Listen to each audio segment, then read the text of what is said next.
9 o'clock. Is everybody ready to go? To do it to it. All right. Well, good morning, everyone. This meeting is called to order. Mr. Trobman, has anyone signed up for public comment?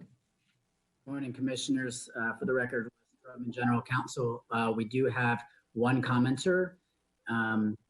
Ms. Merrill, if you could go ahead and unmute yourself and introduce yourself for the record. Yes, good morning. I'm Rebecca Merrill. Good morning, Commissioners and staff. I had signed up for public comment because my husband and I were really in need of help with his unemployment claim. He had filed for unemployment back in June, and we'd been in limbo, essentially. He'd received some correspondence, but he hadn't been denied. We had never gotten any documentation saying your claim cannot be paid, but he also hadn't received payment. And so what we ended up doing was he filed an appeal, even though we'd never officially been denied, and hadn't seen the appeal recorded in his sort of online mailbox that he has with the commission, hadn't seen that recorded. So I decided that I needed to come before y'all and ask for help. I'm glad I did, and I want to say that your staff was very responsive. I submitted my comments yesterday in writing, and since then they've reached out, and I've had some conversations and gotten some answers.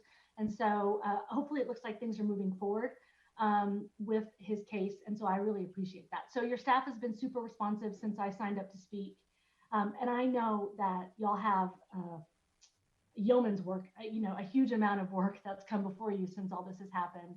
And so I understand and believe that y'all are doing the best you can to help everybody. I just wanted to sign up to speak today to make sure his case didn't fall between the cracks, because we have been in limbo. But it looks like since then now, hopefully we're going to be getting some movement on it. So that's all I wanted to say. And I just wanted to say thank you. Ms. Merrill, thank you for taking time to do that. I appreciate you working through the process. And I'm certainly pleased to hear that our staff was able to get on that and take the information you gave them and help you guys get an answer, or at least closer to an answer. I think there's a bit of a process we still have to engage in. So I really appreciate your understanding of the process and helping us, get you the information that you need to help you. Commissioners, any other comments or questions from Ms. Merrill? Thank you very much, Ms. Merrill. Thank you. Thank you so much. Take care. Commissioners, that's the entirety of the registrants we have this morning. Great. Thank you, Mr. Trobman. Good morning, Ms. Miller. Good morning, sir. See, I understand we have some cases to reconsider under agenda item 3. Is that correct? Yes, sir, that is correct. The Commission Appeals is requesting letters of continuing jurisdiction in 2 cases today. Case numbers 2530884 and 2495520 were both voted on docket 32 on August 11th, 2020. The next day, on August 12th, the decisions were mailed, and there's been no indication of appeal or suit being filed. However, incorrect drafts of those decisions were mailed, and the issued decisions do not comply with the vote of the Commission.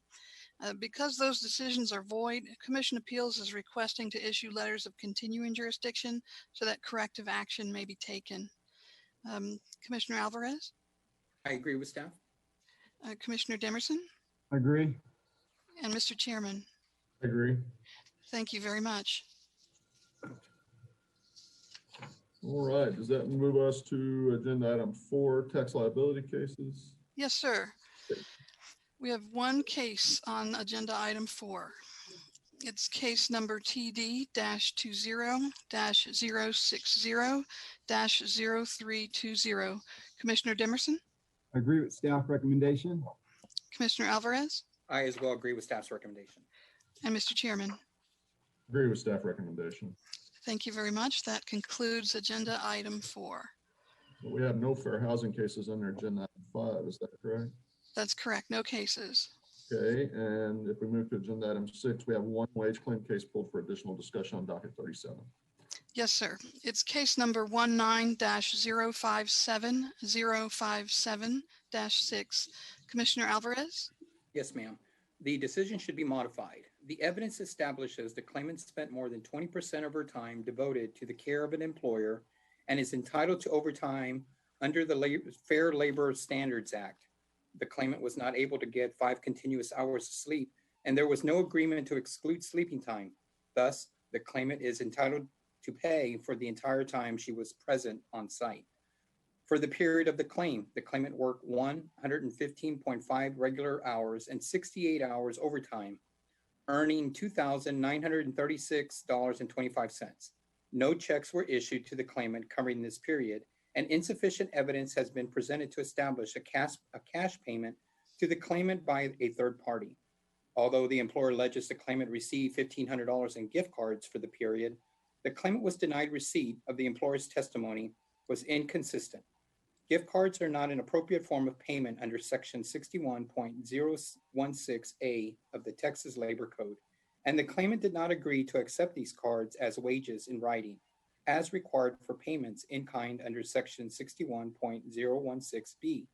As such, even the claimant had received the gift cards, they could not be considered payment of wages under the code. Modify the AT, the claimant is entitled to $2,936.25 in gross unpaid wages. The AT decision should be modified as recommended by staff.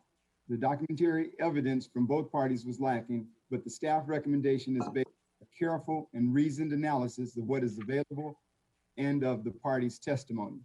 The employer is an elderly individual who needed in-home care and assistance. The claimant provided the care and generally worked full-day shifts.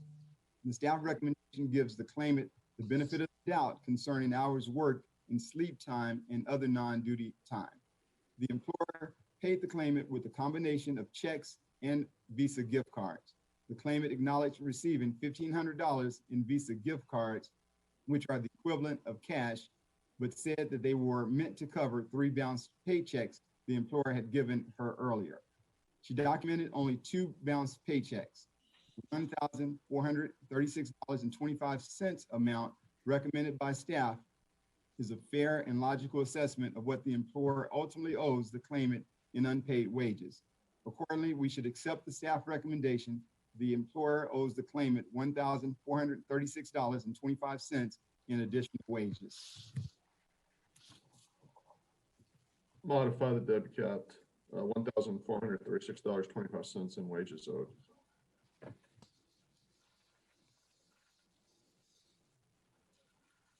And Commissioner Alvarez, do you have a dissent? Short form dissent, please. Yes, sir, I have your dissent. Yes, ma'am. And that was the last pulled wage claim case on docket 37.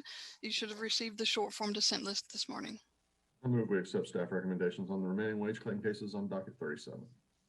I second the motion except for those cases on which I am dissenting, as reflected on the wage claim short form dissent list for docket 37.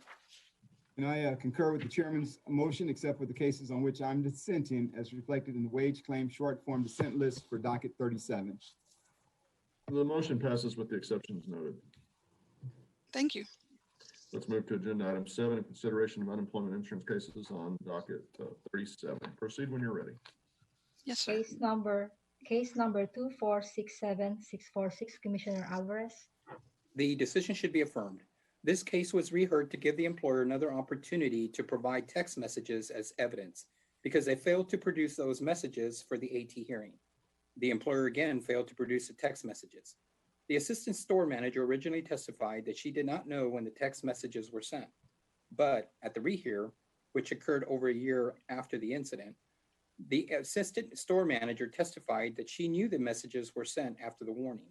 Because the employer failed to produce the text message, despite being given multiple opportunities by the commission to do so, and the employer's witnesses provided contradictory testimony, the evidence fails to establish misconduct connected with the work.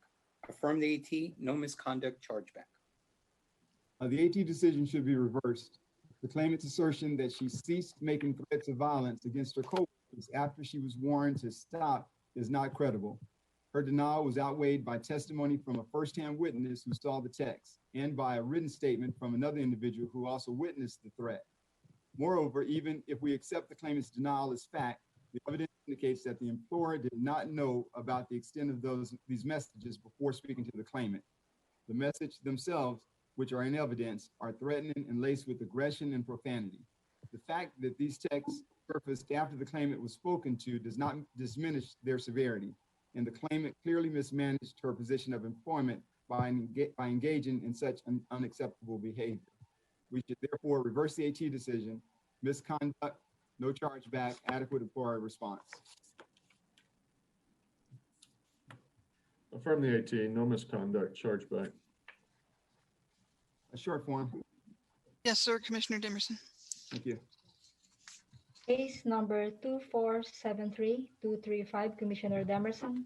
The AT decision should be reversed. The weight of the evidence established that the claimant took excessive breaks, which constituted theft of time per company policy. This was confirmed after reviewing several days' worth of security footage of the claimant's activities. Although the claimant denies taking excessive breaks, his denial is outweighed by the evidence. Namely, a witness testified firsthand that she reviewed the video footage and confirmed the claimant's identity and activity. In addition, the employer provided photographic evidence from the video, and the claimant admitted in testimony that the photos appear to show his jacket. Moreover, even if we accept the claimant's fact-finding statement that he had permission to take an early lunch, the documentary evidence shows that he still exceeded the allowed time for a lunch break. The employer testimony, coupled with the credible documentary evidence in this case, establishes that the claimant violated policy and mismanaged his position of employment. We should reverse the AT decision, misconduct, no chargeback, adequate employer response. The AT decision should be affirmed. The employer discharged the claimant for allegedly taking long lunch breaks. However, the claimant denied taking long lunch breaks, and the employer only presented secondhand testimony and unclear hearsay evidence to support its claim. The employer was given an opportunity at commission rehear to provide evidence to support its allegation, but has failed to do so. The employer failed to establish its burden of proving that the claimant was discharged for misconduct connected with the work. Affirm the AT, no misconduct, chargeback. Reverse the AT, misconduct, no chargeback, adequate employer response. Short form dissent. Thank you, Commissioner Alvarez. Case number 2508377, Commissioner Alvarez. The motion to rehear should be granted. Since the claimant's initial appeal to the commission has recognized that the claimant's appeal was due during a time period in which TWC resources were overwhelmed by the pandemic and parties were prevented from timely appealing. The claimant's appeal should be deemed timely. Grant the motion to rehear, deem timely, and resubmit for merits testimony. Since the claimant did not provide any new evidence that would change the outcome of the timeliness determination, the claimant's motion for rehearing should be denied. Deny the motion for rehearing. Short form dissent. Yes, sir, Commissioner Alvarez. Case number 2522495, Commissioner Alvarez. The decision is not supportable. The appeal to the March 23rd, 2020 determination was due when TWC systems were overwhelmed by the pandemic. The claimant's appeal to the March 23rd, 2020 determination should be deemed timely, and the case should be resubmitted for merits testimony on that determination. The AT decision should be modified. There is no evidence that the claimant appealed late due to the pandemic. Rather, her appeal was filed 8 days late because she was deciding whether to appeal and because she did not notice the appeal deadline. Neither of those reasons constitute good cause exceptions to the timeliness rules. As such, the claimant's appeal is not timely, and we do not have jurisdiction to consider the underlying merits. We should therefore modify the AT decision. Untimely claimant appeal. The claimant worked her customary full-time hours from March 15, 2020 through March 21st, 2020, and sever the favorable customary full-time hours determination.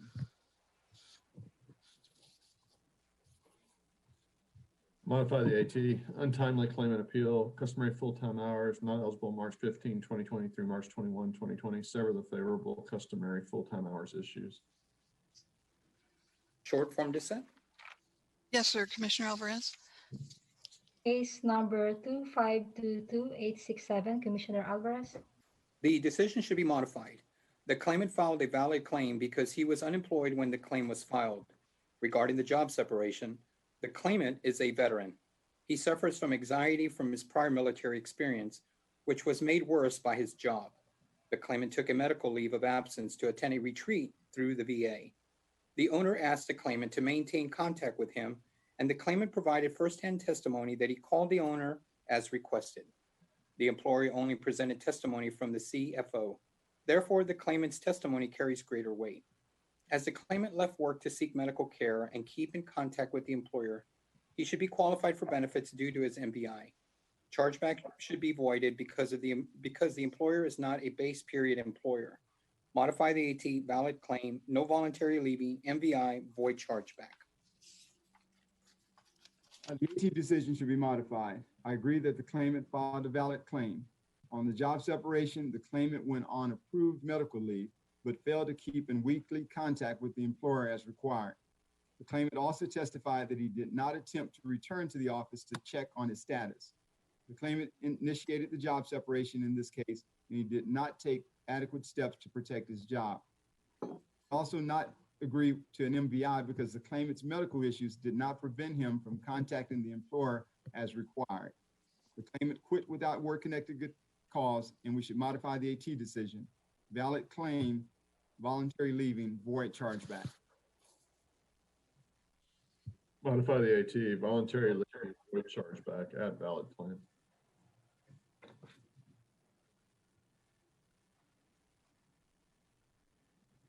Commissioner Alvarez, do you have a dissent? Yes, ma'am. Short form dissent on this case. Thank you, sir. Case number 2523142, Commissioner Alvarez. The motion for rehearing should be granted. The claimant has submitted her supplemental unemployment benefit plan after being able to get in contact with her employer. Receipt of the supplemental unemployment benefits does not preclude an individual from benefits under the Act. Grant the motion for rehearing, set aside the July 28, 2020 decision, severance eligible. The claimant's motion to rehear should be denied. While the claimant offers new evidence, she failed to provide a compelling reason as to why it was not offered earlier. It appears that the claimant received the offered evidence within a few days of filing her claim for benefits. Since the claimant has not met the 3 required criteria for a successful MR, her MR should be denied. Grant the motion for rehearing. Thank you. We will resubmit. Case number 2524343, Commissioner Alvarez. The decision should be modified. The employer's hotel business was affected by the pandemic. The employer told employees their hours would be reduced and asked employees if they wanted to be temporarily laid off. The claimant volunteered in order to allow her coworkers to avoid a drastic cut in hours. As the claimant was temporarily laid off due to the pandemic, she should be qualified for benefits and the employer's account protected from charge. Modify the AT decision, no misconduct, no chargeback due to the disaster, and sever the validity of claim and adequate response issue. The AT decision should be modified. The circumstances in this case support a finding that the claimant should be qualified for benefits, but the employer's account should be protected from charge due to the disaster. We should modify the AT decision, no voluntary leaving, no chargeback, separation due to disaster, sever valid claim, and void the AR ruling. I concur with Commissioner Demerson. Thank you. The claimant left with good cause. Disaster impacted employer is protected. And sever the other issues. Next case. Case number 2541751, Commissioner Demerson. Claimant meets none of the criteria to establish a successful MR. As such, her motion for rehearing should be denied and the underlying commission decision should be left in full force and effect.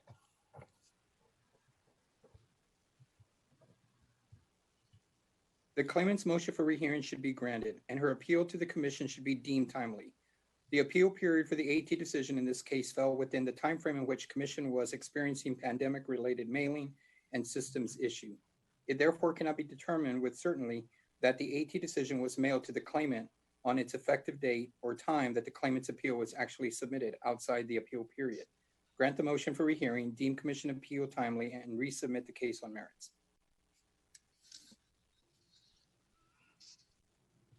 Grant the motion for rehearing, set aside CA decision, reverse the AT, timely claim and appeal, resubmit. Very well. We will resubmit this case. Case number 2545839, Commissioner Alvarez. The decision should be modified. The claimant suffers from a lung condition. He lost 90% of the capacity in his left lung due to a car accident. While working for the employer, the claimant had to reside in the employer-provided housing in close contact with his coworkers. Due to his medical issue and the working condition, the claimant was reasonably concerned about COVID-19. As such, the claimant's leaving was urgent, necessary, and compelling. Modify the AT, no voluntary leaving, no chargeback, and sever the validity of claim and adequate response issues. The appeal tribunal decision should be modified. The claimant quit out of fear of contracting COVID at the workplace. The claimant also testified that he had an underlying medical condition that he felt put him at risk. The claimant also provided a fact-finding statement that indicates he lived many hours away from the work site and that he would not have someone to care for him if he fell ill. Given the circumstances, the claimant's separation was urgent, compelling, and necessary, which should result in the claimant being qualified for benefits and the employer's account protected from charge. We should therefore modify the AT decision, no voluntary leaving, no chargeback. Separation was urgent, compelling, and necessary. Sever the adequate response and validity of claim issues. I concur with Commissioner Dennison. Thank you. We have a unanimous decision. Case number 2549942, Commissioner Alvarez. The decision should be modified. I agree that the employer filed a timely appeal to the original determination. Regarding the job separation, the evidence establishes the claimant became ill on March 22nd of 2020 and went to the ER and sent the employer medical documentation that she could not work for 2 days. On March 24th, 2020, the claimant informed the employer she was still feeling ill and they agreed she would be off the schedule for the next week. On March 28, 2020, the claimant sent medical documentation to the employer stating she has been in the ER 3 times, was under medical care, and would need to be excused from work for 14 days. The claimant filed for UI shortly after. The claimant's separation was the result of personal illness and therefore non-disqualifying. Modify the AT, timely employer appeal, no voluntary leaving, correct employer name and account number as recommended. The appeal tribunal decision should be modified. The claimant quit her job due to concerns about COVID, but did not present evidence that a medical professional instructed her to do so. Since continuing work was available for the claimant, she quit without work-connected good cause. We should modify the AT decision, timely employer appeal, voluntary leaving, change the employer name and account number appropriately. Modify the AT, timely employer appeal, no voluntary leaving, change employer name and account number. Short form. Yes, sir, Commissioner Demerson. Thank you. Case number 2551436, Commissioner Alvarez. The decision should be modified. The claimant filed a valid claim. Regarding the job separation, the claimant's job required him to work in close contact with others. The claimant has hypertension and diabetes, which put him in greater risk of COVID-19. The claimant discussed his concerns with the employer, and the employer gave him the options of not coming to work if he didn't feel safe. The employer has also testified that they were not contesting the claimant's receipt of benefits. As such, the claimant's leaving was urgent, necessary, and compelling. He should be qualified for benefits and the employer's account protected from charge. Modify the AT, valid claim, no voluntary leaving, no chargeback. The appeal tribunal decision should be modified. The parties agreed that the claimant's separation from work was due to COVID-19 related circumstances. In addition, the claimant stated that he had underlying medical issues. As such, the claimant should be qualified for benefits and the employer's account should be protected from charge. We should modify the AT decision. The claimant filed a valid claim, no voluntary leaving, no chargeback, separation due to disaster. I concur with Commissioner Demerson. Thank you very much. We have a unanimous result with the separation being caused by the disaster. Case number 2558732, Commissioner Demerson. You should affirm the appeal tribunal decision. The claimant's testimony regarding the timeliness of her appeal was inconsistent and contradictory. Despite the claimant's testimony to the contrary, agency records indicate that the claimant did not open any documents in her TWC inbox from the end of March to the middle of May 2020. Furthermore, she did not testify that her late appeal was the result of technical issues in accessing her inbox or in submitting an appeal. Thus, because the claimant has failed to credibly and persuasively rebut the presumption of receipt and has not alleged that technical issues prevented her from accessing TWC, the claimant's appeal is late and we do not have jurisdiction to consider the underlying merits. We therefore affirm the AT decision. The claimant filed a late appeal, misconduct, no chargeback, overpayment of $521. The AT decision is not supportable. On the timeliness issue, the claimant's appeal period fell within the time frame in which the Commission experienced pandemic-related system and mail difficulties. It therefore is uncertain whether the determination on appeal was accessible or submitted timely to the claimant or when the claimant's appeal was first submitted or attempted. The claimant's appeal should be deemed timely. On the separation, the determination should be reversed. The employer did not appear for the AT hearing to dispute the claimant's credible and persuasive testimony. The reason for her discharge in the employer's determination letter contradicts the reason for the dismissal they provided to the Commission. Additionally, the timing of her determination was certainly suspicious, given that it was almost immediately after the employer was notified of the claimant's EEOC complaint, but over a month after the alleged final incident. Reverse the AT, timely claimant appeal, no misconduct, chargeback.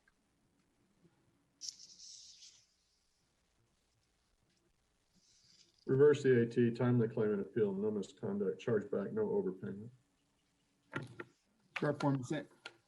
I have your dissent, Commissioner Demerson. And Commissioner Alvarez, did you have a vote on the overpayment? No overpayment. Thank you very much. Yes, ma'am. Case number 2565155, Commissioner Alvarez. The decision should be reversed. The claimant was sent into a resident's home without a PPE. The resident had COVID. The employer set up a quarantine room for COVID positive residents next to the claimant's office without notifying him and without providing the claimant any PPE. The employer's failure to provide PPE or inform the claimant that he was interacting with COVID positive residents provided the claimant good cause connected with the work for quitting. Reverse the AT, valid claim, no voluntary leaving. The appeal tribunal decision should be modified. First, we should find that the claimant filed a valid claim. As to the job separation, file documents revealed that the claimant sent an email to the employer that he could not return to work due to his health. He also testified that he was fearful he would be more susceptible to COVID-19 due to a pre-existing condition. As such, separation was due to urgent, compelling, and necessary circumstances. We should therefore modify the AT decision. The claimant filed a valid claim, no voluntary leaving. The claimant's separation was urgent, compelling, and necessary. I concur with Commissioner Demerson. Thank you. We also have a unanimous decision in this case. Urgent and compelling separation. Yes, ma'am. Case number 2567679, Commissioner Alvarez. The decision should be reversed. Regarding the timeliness, the claimant attempted to file timely appeals but was unable to do so because of the issue with TWC systems. The claimant appeal should be deemed timely. Regarding the separation, the claimant and other coworkers left their post at the conclusion of their shift without being relieved. Only the claimant was discharged despite her coworkers having previously signed up to work the next shift. The employer was unable to explain why only the claimant was discharged, in accordance with longstanding Commission precedent, as only the claimant was discharged under the employer's policy and not her coworker who signed up to work the next shift. The claimant's discharge must have been for reasons other than misconduct. Reverse the AT, timely claimant appeal, no misconduct, chargeback. The appeal tribunal decision should be modified. Regarding the claimant's appeal, it should be deemed timely. As to the separation, the claimant abandoned her job post without being properly relieved. The employer's testimony supports the reasonable conclusion that if the claimant's relief was late or absent, she was expected to remain on post until an alternate relief could be provided for her by her supervisor. The employer explained that abandoning posts warrants termination upon the first offense. Moreover, the claimant acknowledged that she was told someone had to stay, but she left anyway. Accordingly, the claimant's actions amount to misconduct connected with the work. We should modify the AT decision, timely claimant appeal, misconduct, no chargeback. Reverse the AT, timely claimant appeal, no misconduct, chargeback. Short form dissent, Chair. Yes, sir, Commissioner Dimerson. Thank you. Case number 2571719, Commissioner Demerson. We should grant a rehearing in this case. The employer had a witness present and available at the AT hearing, but the hearing officer refused to call the witness. The record is unclear as to why the hearing officer believed that the testimony from this witness was not necessary. Because the employer intended to present testimony from the claimant's managing supervisor, yet was prevented from doing so without having the opportunity to explain what evidence the witness was to offer, we should grant a rehearing for testimony from the employer witness. The AT decision is supportable. The employer discharged the claimant supposedly for being away from her workstation on personal business while on the clock and posting on social media during work hours, contrary to the employer's rules. The claimant denied leaving her workstation without permission from her supervisor, and the employer presented no firsthand evidence to counter her testimony. The claimant also testified that she was on break with her supervisor's permission when she posted on social media. The evidence was insufficient to support a finding that the claimant was discharged for misconduct connected with the work. I also would not agree to a rehearing since the employer has not established what firsthand testimony its witnesses has that could change the outcome of this case. Affirm the AT, no misconduct, chargeback. Rehear. Thank you. We will rehear the case. That was the last unemployment insurance case pulled for additional discussion on docket 37. You should have received the short form dissent list this morning. I move we accept staff recommendations on the remaining UI cases on docket 37. Chairman, I second the motion except for those cases on which I am dissenting, as reflected on the UI short form dissent list for docket 37. I concur with the chairman's motion except for the cases on which I'm dissenting as reflected in the UI short form dissent list for docket 37. This brings us to the motion passes with the exceptions that are noted. I should do that first and then say, this brings us to the end of agenda items 3-7. Let's pause for a few minutes to reset for the rest of the meeting. Thank you, Mr. Chairman. Thank you. Jerry.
right, commissioners, are we ready to tackle the rest of this agenda?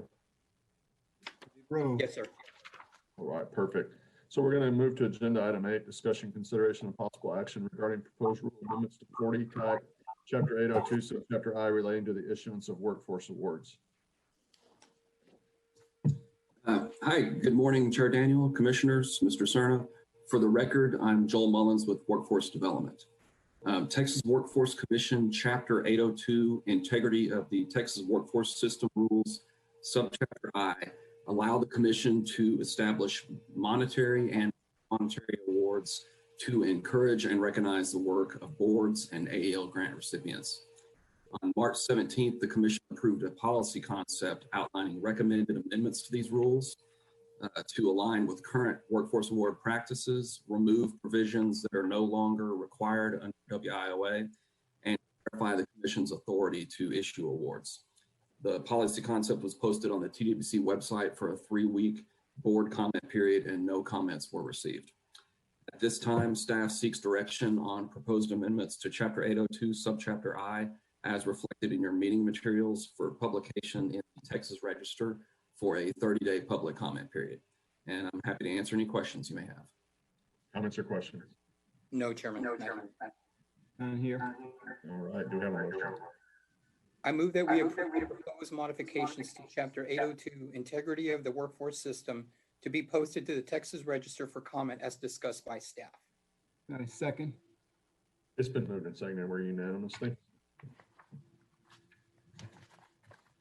For item 9, integrated complaints, hearings, and appeals, Chapter 823, I'm informed this item is being postponed to a future meeting. Okay. Move to agenda item 10, discussion, consideration, and possible action regarding proposed rules related to new 40 TAC Chapter 838, Texas Industry Recognized Apprenticeship Programs Grant Program. Good morning, Chairman. How's my audio? Good. Okay, thank you. Good morning, Chair Daniel, Commissioner Alvarez, Commissioner Demerson, and Mr. Cerna. For the record, Carrie Ballas, Workforce Development Division.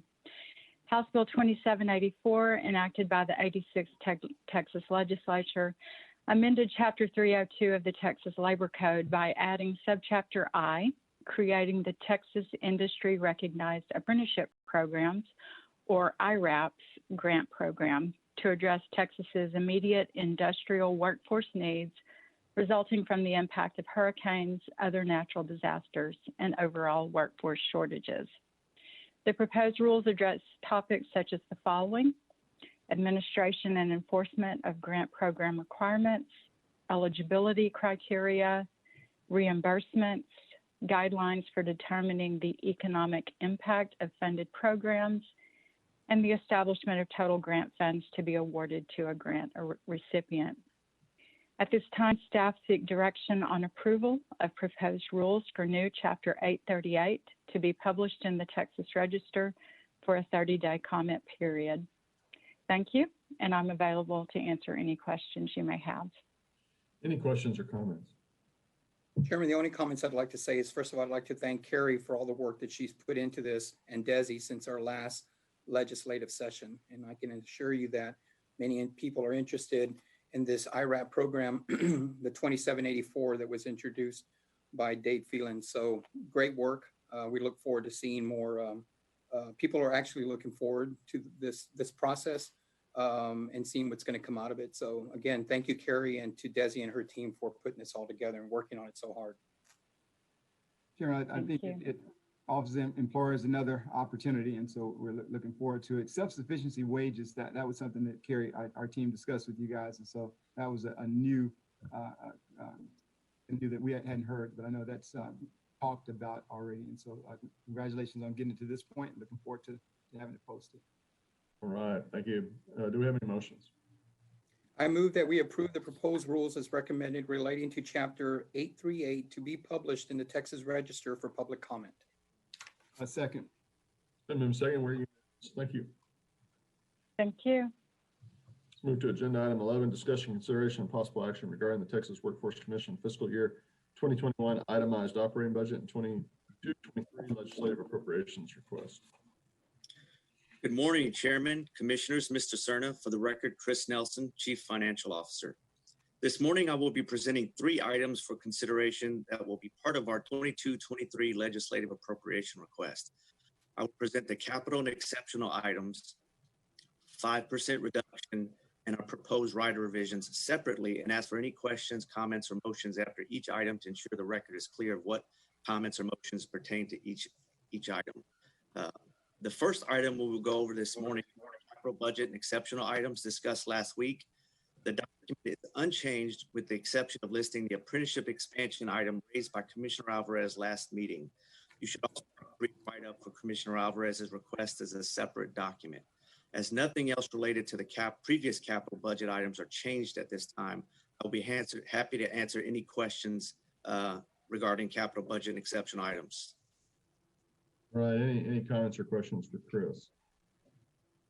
Chairman, at this time, I'd like to make some comments regarding this exceptional item that I talked about last week. As you know, is that okay? Yeah, for sure. Okay. Commissioners, last week, as you know, I presented an exceptional item request for your consideration. I believe that the narrative of that item has been distributed to the offices as requested.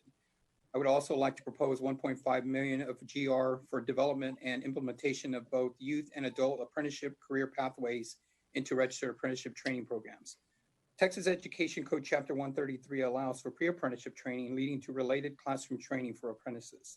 Apprentices are full-time paid employees, keep in mind, in the private sector, impacting not only the apprentice's life, but the Texas economy. Pre-apprenticeship places both youth and adults in career pathways with built-in advancement to salaries in excess of $60,000 annually. Pre-apprenticeship can be key in preparing both youth and adults for highly skilled, highly paid careers in a wide variety of industries and their apprenticeable occupations. Pre-apprenticeship programs provide students with stackable credentials upon completion, which allow them to continue studies at a community college, which we all know as the Bridge program that we have in place with numerous colleges around the state of Texas. This initiative will support the This initiative will support the higher education goals of Texas 60 by 30 and the tri-agency work by ensuring that 60% of Texans from the ages of 25 to 34 obtain certificates or degrees by 2030. In the first year, I would like to allocation to be 500,000 in 2022 and 1 million in 2023. Dividing up the funding in this manner would allow our apprenticeship team to ramp up. Those are my comments specifically for this exceptional item. All right, other questions or comments?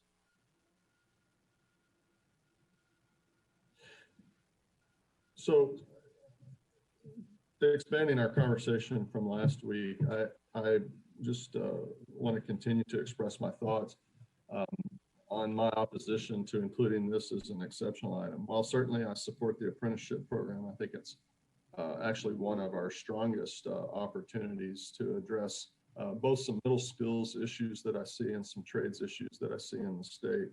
I just am very concerned about the current fiscal environment that I believe the state of Texas is going to be operating in as we approach the next session. And I just don't think the time's right for us to add an exceptional item to what I think is already going to be a little bit of a strained budget. I did consult with staff following last week's meeting, and my understanding is we have the ability to push some dollars that we have currently to pre-apprenticeship type programming, pre-apprenticeship type activities that we could see out there. And my preference obviously would be to take the available dollars that we have, some funds have a budget in them, and at least at this time, move that money to some pre-apprenticeship programs so that we can see the program move that way rather than ask for the exceptional item. We do have a motion that's tabled. I'm prepared to offer an amendment to that motion should we pull it back down off the table.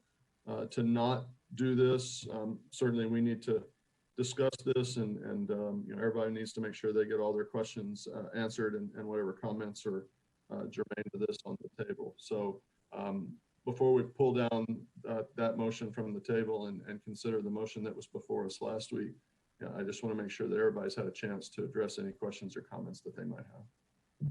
Mr. Chairman, I'd stand by my previous comments. I too support and applaud the efforts of the apprenticeship program and what Commissioner Alvarez is bringing to the table. But under this current situation with the budgetary practices, the capital budget that we're pushing forward are recommended by staff, full support of, but the exceptional items at this particular point in time, I'm of the opinion it's not in the best interest of the agency to push forward in that direction. That's my opinion at this point. So if I may address the remarks that were made by the commissioners, please keep in mind that this is a request that we're making for just $1.5 million. It's a request. It's not money that we're setting aside. It's something that we're going to request from the legislature.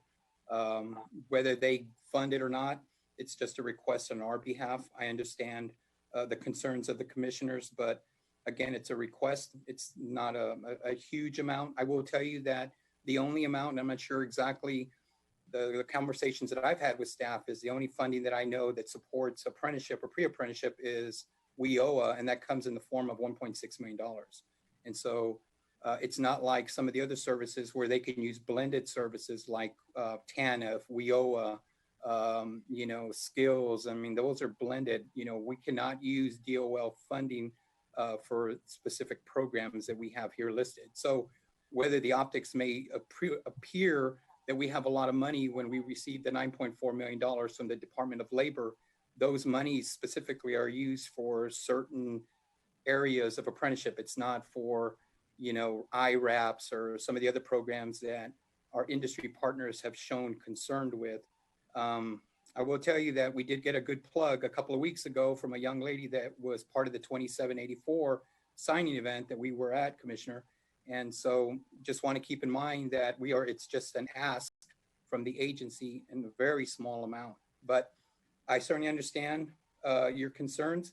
The worst they could do is say no. But again, conversations that I've had with, our folks, outside of this agency has been they're supporting this initiative. I think we're going to see that. And again, I would like to remind everyone that it's part of the tri-agency initiative. I mean, pre-apprenticeship is listed and apprenticeship is listed for the first time 20 times in the report that we submitted to the governor. And the governor, as you know, was very supportive of the apprenticeship program. And I continue to see some momentum in this upcoming legislative session. And it's just an ask. But I understand your concerns. Right, thank you.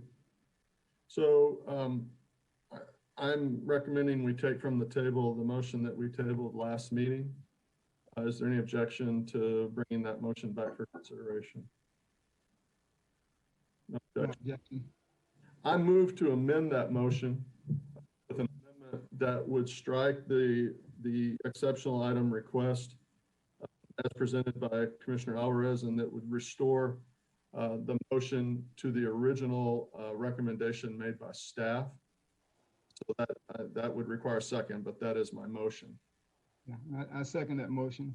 All right, so it's been moved and seconded to amend the motion that was presented last week. Let me at this time, I went ahead and prepared materials of what that motion would say. Could I ask the General Counsel's office to distribute that to the commission offices at this time? Yeah, distributing it as we speak. Mr. Chairman, I thought Les was going to hand walk them. I will definitely do that as well. I'm kidding with you, Les. Electronic works.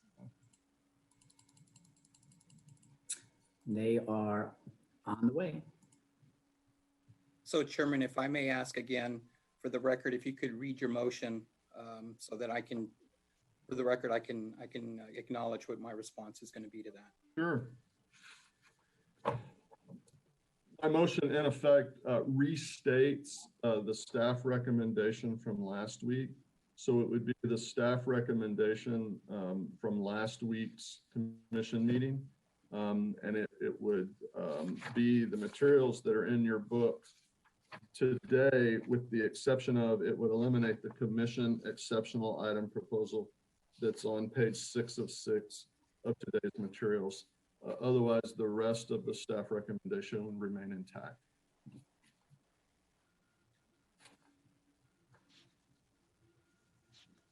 Okay, got it.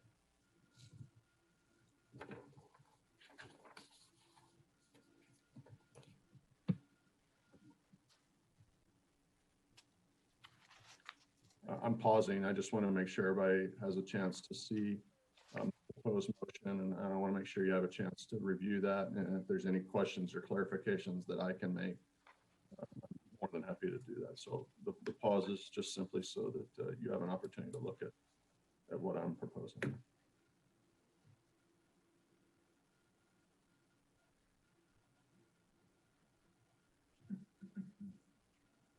Mr. Chairman, I've had a chance to look at it, and it looks like it's pretty much in line with what was presented. There may be enhancements made to number 5, the internet redesign, or number 6, enhanced customer communication effort or so. I don't see any other changes there.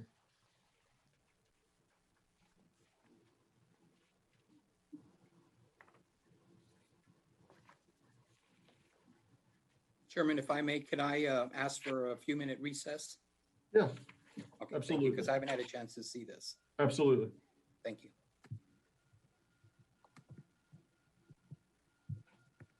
I got it electronically.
Right. Has everyone had an opportunity to review all the documents? Yes, Chairman, I have them both here. Les just dropped them off. Okay, great, great. So the business before the commission right now is an amendment with a second to the original motion. Parliamentary procedure here would indicate that barring any further discussion, we would take a vote on the question to amend the original motion. Is there any other discussion? Being none, let me go ahead and just take a quick vote. This is to amend the motion per my amendment. Commissioner Alvarez, how would you vote? I have none to say. Okay. Commissioner Demerson? Vote in favor of the motion. I would vote in favor. So the motion is to the staff proposal, with the exception of the apprenticeship initiative expansion, would be eliminated from the main motion. Is there any further discussion on that motion? No, thank you, Chairman, for the document. Let's proceed to vote then on the motion as amended. This is the amended motion. Commissioner Albert, would you vote on the amended motion? I abstain from this vote. Commissioner Demerson? I vote in favor. I also vote in favor. The motion carries as amended. Gentlemen, thank you for a very thoughtful and considered debate. These matters are significant matters. As we've all attested to, great program. Honestly, a tough decision to make. We all have our reasons for doing that. And I don't often enough express my gratitude for the professional way in which we can take up these issues. I sincerely appreciate everyone's commitment to what we're trying to do here.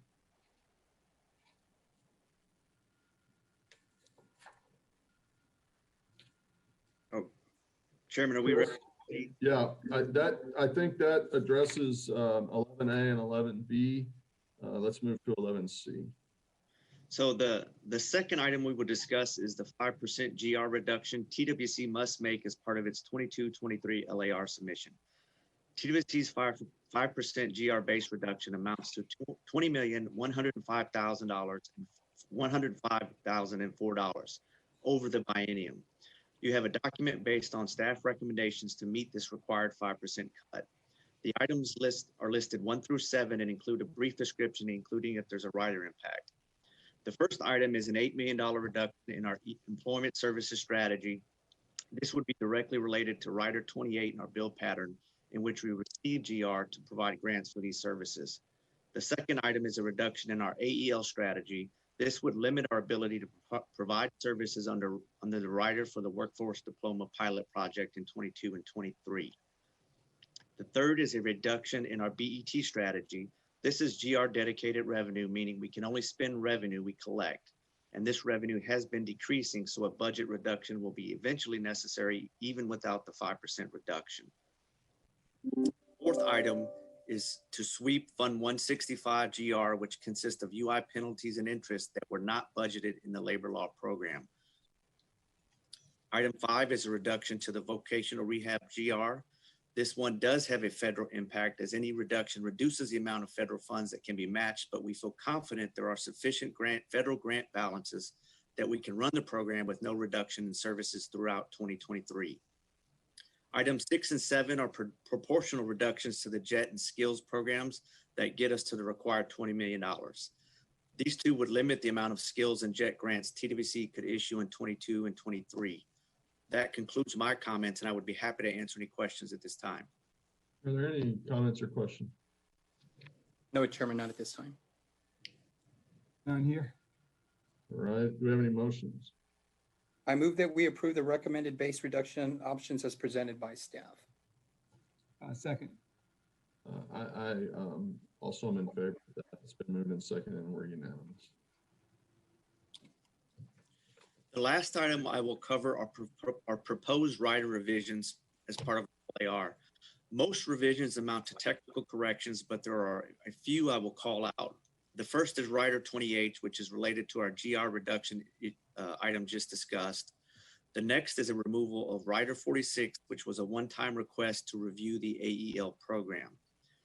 The last one is a new rider that will allow TWC to move any unexpended balances of its UI system replacement and twist case management replacement out of the 2020-21 biennium into the 22-23 biennium. If this rider is not approved, we will make a request to the legislature to add these two projects to our capital and exceptional items for 22 and 23. I would also ask for the ability to make any other technical edits as we submit our LAR.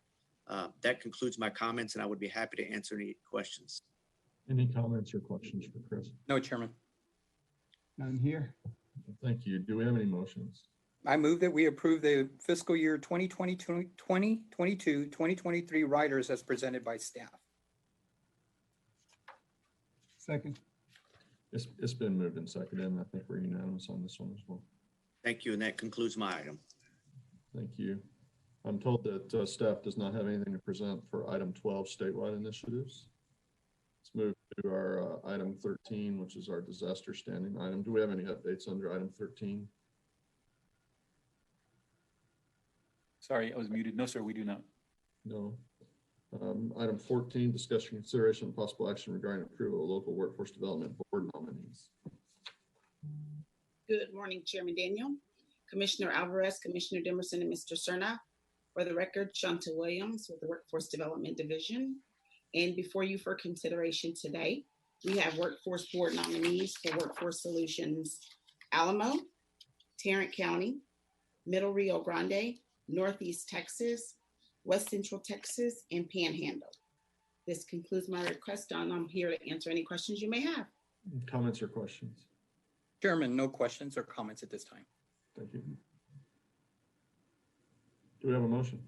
Yes, sir. I move that we approve the board nominees for Alamo, Tarrant County, Middle Rio Grande, Northeast Texas, West Central Texas, and Panhandle. Second. It's been moved and seconded. We're unanimous. Thank you. I'm told there's no legislative report today, Ed. Do we have an executive director's report today? No, sir, I have nothing to report. Thank you.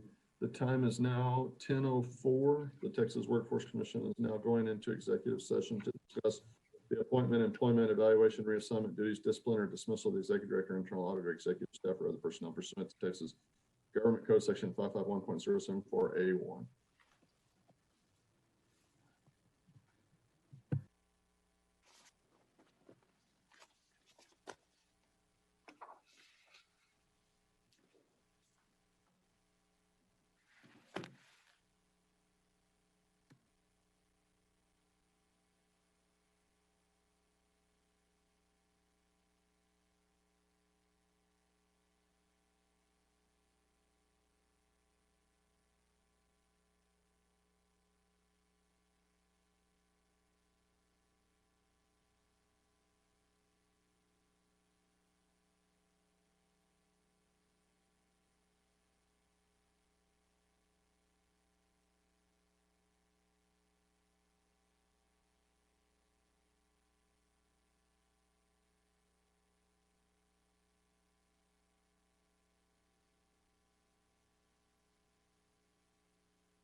Commissioner Alvarez.